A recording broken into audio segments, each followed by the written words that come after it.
നമസ്കാരം മക്കളെ.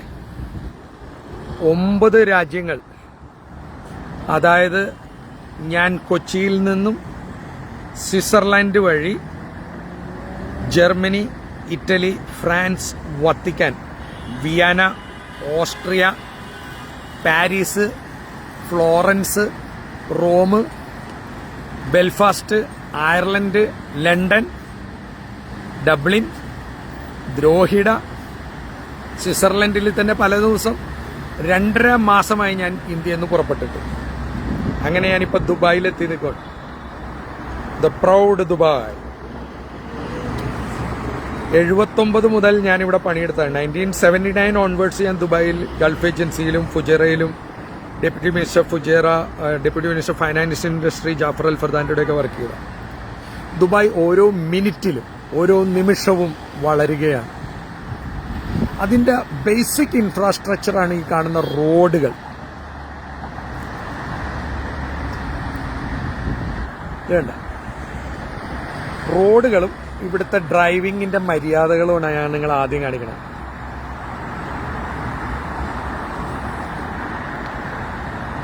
Dubai world trade സെന്ററിന്റെ അവിടെ നിന്നാണ് ഞാൻ കാണിക്കുന്നത്. അഴിമതിയില്ലെങ്കിൽ, കൈക്കൂലിയില്ലെങ്കിൽ, കറപ്ഷൻ ഇല്ലെങ്കിൽ, പദ്ധതികളിലും പാലങ്ങളിലും റോഡുകളിലും കോളേജൊക്കെ പണിയുമ്പോൾ കൈയിട്ട് വരിയില്ലെങ്കിൽ നമ്മുടെ ദുബായിലും പൊളിഞ്ഞു. കാരണം ഈ ദുബായിൽ ഏകദേശം 75% ഇന്ത്യക്കാരാണ്. ആ 75%-ത്തിൽ 85% അല്ലെ 80% മലയാളികളാണ്. അതുകൊണ്ട് നമുക്ക് ആദ്യം ഒരു രാജ്യസ്നേഹം ഉണ്ടാവണം. നമ്മൾ തെരഞ്ഞെടുക്കണ കൊഞ്ഞാണന്മാർ ഇങ്ങനെ കട്ടുമുടിക്കരുത്. ഇപ്പൊ ദുബായ് വേൾഡ് ട്രേഡ് സെന്ററിന്റെ അവിടെ നിന്നാണ് ഞാൻ കാണിക്കുന്നത്. അടുത്താണ്. ചിലപ്പോൾ ഒന്ന് കണക്ഷൻ പോകും. അങ്ങനെ ഉണ്ടെങ്കിൽ ഞാൻ ഇപ്പുറത്തോട്ട് തിരിച്ചു വരാം. നെറ്റ് ഇവിടെ ഈ ബ്രിഡ്ജിന്റെ അടിയിലായതുകൊണ്ട് ഇത്തിരി പ്രശ്നമാണ്.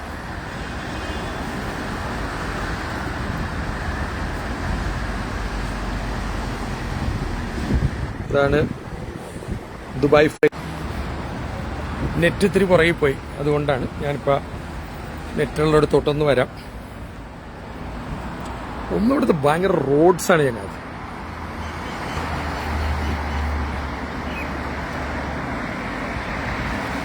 റോഡും വൃത്തി കണ്ട, ഫുട്പാത്തിൻ്റെ ഒക്കെ.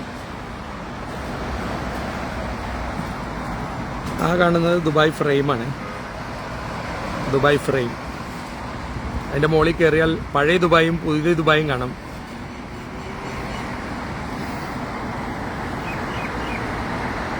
ഇത് റോഡ് ക്രോസ് ചെയ്യാനുള്ള പാലമാണ്. അവിടെ ലിഫ്റ്റും വെച്ചു കൊടുത്തിട്ടുണ്ട്. നമുക്ക് സാധാരണ പെഡസ്ട്രിയന് ഇതുപോലെ ലിഫ്റ്റിൽ വന്ന്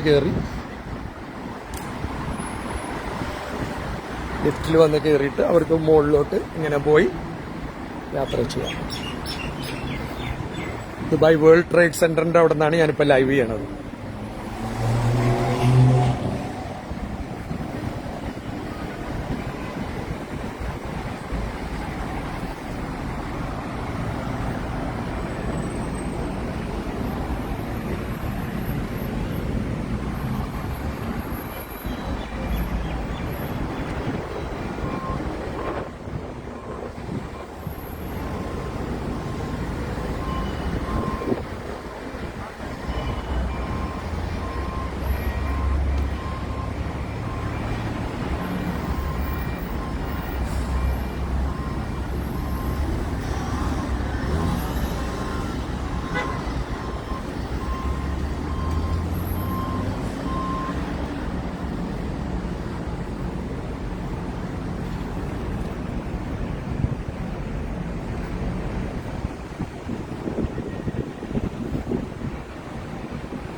നമ്മളിങ്ങനെ ഒന്ന് ആയി എത്തണമെങ്കിൽ എത്ര കൊല്ലം പിടിക്കുമെന്നാണ് ഞാൻ ആലോചിക്കുന്നത്. ഇനിയെങ്കിലും തെരഞ്ഞെടുക്കുന്നവർ രാജ്യത്തിനോടും നാടിനോടും നാട്ടുകാരോടും സ്നേഹമുള്ളവരെ തെരഞ്ഞെടുക്കാം.